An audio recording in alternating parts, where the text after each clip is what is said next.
कानून साजी करने वाले पीटीआई के अरकान असम्बली खुद कानून को मतलूब। तहरीक इंसाफ के तकरीबन 80% अरकान खैबर पख्तूनख्वा असम्बली पर इस्लामाबाद में मुकदमात कायम हैं। पीटीआई के 70 MPAs इस्लामाबाद पुलिस को मतलूब हैं। इस्लामाबाद पुलिस ने माजी में दर्ज मुकदमात की तफसीलात इकट्ठी कर ली। मुकदमात में दहशतगर्दी, पुलिस और रेंजर्स एहलकारों के कत्ल जैसी संगीन दफात शामिल है। पुलिस जराये बताते हैं कि पीटीआई के अक्सर MPAs ने अभी तक किसी अदालत से जमानत भी नहीं ली है। एक बड़ी खबर है, इसी पर बात करेंगे। नुमाइंदे खुसूसी कमरुल मुनव्वर हमें ज्वाइन कर चुके हैं।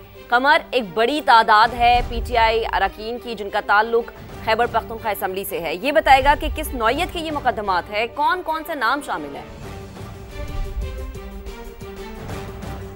जी, जो वज़ीर आला खैबर पख्तूनख्वा हैं सुहेल आफरीदी, उन पर 11 मुकदमात हैं, जिसमें से 6 मुकदमात ऐसे हैं जिस पर दहशतगर्दी जैसी संगीन दफात जो हैं वो शामिल हैं। इसके अलावा ये 92 टोटल जो हैं वो MPAs हैं, जिनमें से 70 पर मुकदमात जो हैं वो इस्लामाबाद के मुख्तलिफ थाने, जिसमें संगजानी, इसके अलावा तरनोल, गोलड़ा, मारगला, इस थाना सेक्रेटेरिएट, थाना रमना में और थाना कौसार में ये मुकदमात जो हैं दर्ज है। कुल 161 मुकदमात जो हैं ये इन MPAs के ऊपर दर्ज किए गए हैं इस्लामाबाद पुलिस की जानिब से। और इसके बाद इसमें से जो इस्लामाबाद पुलिस के ज़राए हैं उन्होंने ये भी कंफर्म किया है कि इसमें से बहुत से MPA जिनमें जो वज़ीर आला खैबर पख्तून है सुहेल आफरीदी वो भी शामिल है, उन्होंने अभी तक किसी भी अदालत से अपनी ज़मानत भी जो है वो नहीं करवाई हुई। अगर स्कोर का चेक किया जाए तो सबसे ज़्यादा साबिक वज़ीर आला खैबर पख्तूनख्वा अली अमीन गंडापुर पर 52 मुकदमात हैं, जबकि उसके बाद सुहेल आफरीदी जो वज़ीर आला खैबर पख्तूनख्वा अभी हैं उन पर 11 मुकदमात हैं। इसके अलावा वज़ीर बल्दियात, वज़ीर जो तालीम हैं, उन पर भी मुकदमात दर्ज किए गए हैं। और इस हवाले से इस्लामाबाद पुलिस ने ये नई लिस्टें जो हैं वो बनाई हैं, जिसके तहत अब इनके खिलाफ घेरा तंग करके इनको कोशिश की जा रही है कि इनके वारंट्स जो हैं वो हासिल किए जाएँ और इनकी गिरफ्तारियाँ जो है वो भी अमल में लाई जाए। कमर क्या समझते खैबर पख्तून जी कमर क्या समझते इसके लिए क्या इकदाम अब जो अमली तौर पर उठाए जा रहे हैं?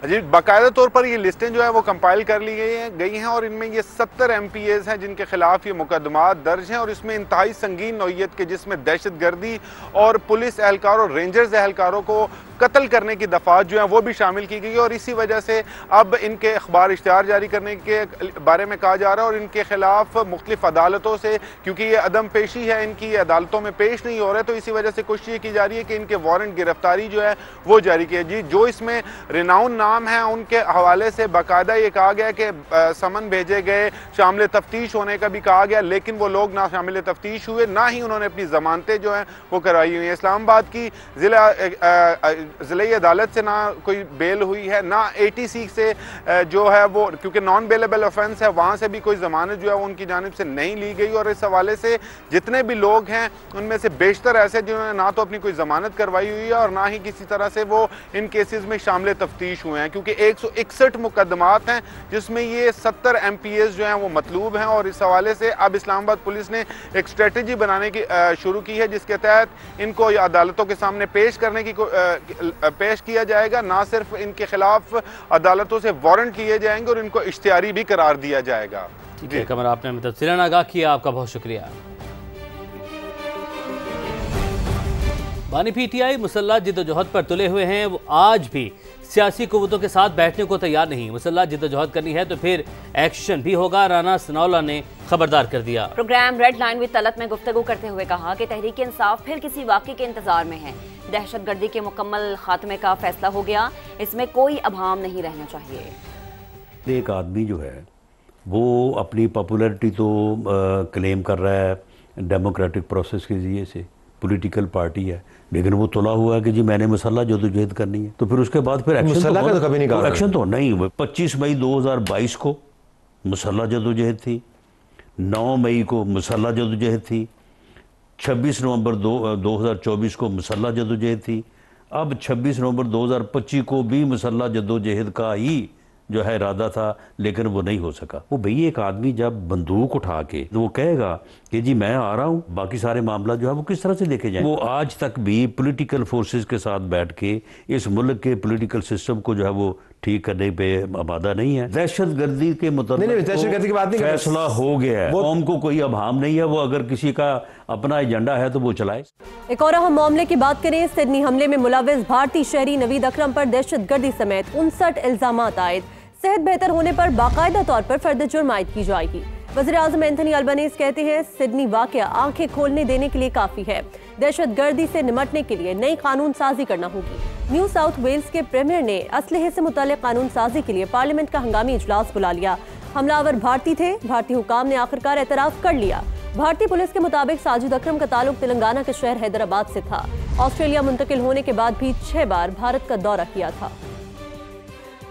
सिडनी हमले के जिंदा बच जाने वाले दहशतगर्द के खिलाफ कार्रवाई का आगाज। पुलिस ने नवीद अकरम पर दहशतगर्दी और कत्ल समेत 59 इल्जामात आयद कर दिए। न्यू साउथ वेल्स पुलिस के कमिश्नर का कहना है डॉक्टरों ने पुलिस को मुलजिम नवीद अकरम से इंटरव्यू की इजाजत नहीं दी। 15 कत्ल और दहशतगर्दी समेत दीगर इल्जामात की फहरिस्त तैयार की गई है। मुलजिम की सेहत बेहतर होने पर बाकायदा तौर पर फर्द जुर्म आयद की जाएगी। ऑस्ट्रेलियाई वज़ीर-ए-आज़म एंथनी अल्बानीज़ कहते हैं सिडनी वाक़या आंखें खोल देने के लिए काफी है। दहशतगर्दी से निमटने के लिए नई कानून साजी करना होगी। न्यू साउथ वेल्स के प्रीमियर क्रिस मिन्स ने पार्लियामेंट का इजलास बुला लिया। कहा 22 दिसंबर को असलहे से मुतालिक हंगामी कानून साजी करेंगे। शॉटगन्स के मैगजीन और दीगर हथियारों की तादाद में कमी की जाएगी। उधर भारतीय हुकाम ने दुनिया भर से शवाहिद की भरमार के बाद एतराफ कर लिया कि सिडनी हमले के दहशतगर्द भारतीय शहरी थे। भारतीय पुलिस के मुताबिक साजिद अकरम तेलंगाना के शहर हैदराबाद का रिहायशी था। ऑस्ट्रेलिया मुंतकिल होने के बाद भी